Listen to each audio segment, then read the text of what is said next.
Hello everyone and welcome back. This is Doc Ed Padama. Naghahanap ba kayo ng gabay kung papaano mapapaganda ang inyong research paper? Ito pong pag-uusapan natin ngayon ng mabilisan ay isang paraan para magkaroon ng pagkakataon na ma-develop yung mga research manuscript na natapos na nasa IMRAD format. Meron po tayong ilan na pipiliin at yung mga mapipili natin ay magko-co-author po ako doon sa kanilang research paper.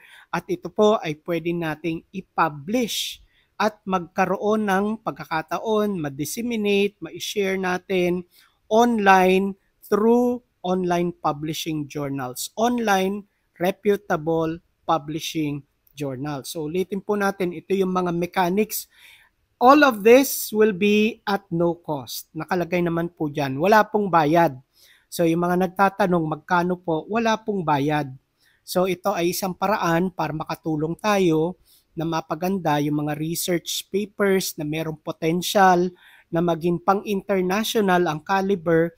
So ito po ang objective nitong ating panawagan ngayon na magbigay, mag-submit ng mga IMRAD manuscript. So ito po yung mechanics. Daanan nyo na lang po, pwede nyong i-pause and then screenshot ninyo and make sure that you read every part. And then the email address that you will be using in order to submit the manuscript is also indicated. Nandyan na rin po at kung ano yung mga kailangan yung ilagay. Kasama po dito yung full manuscript ng inyong research paper. So, ito po yung screening and selection part.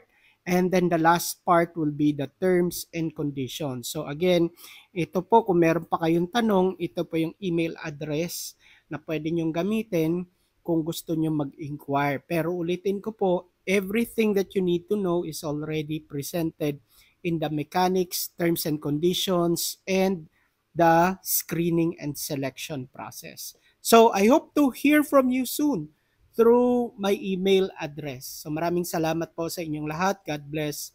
And I'll see you on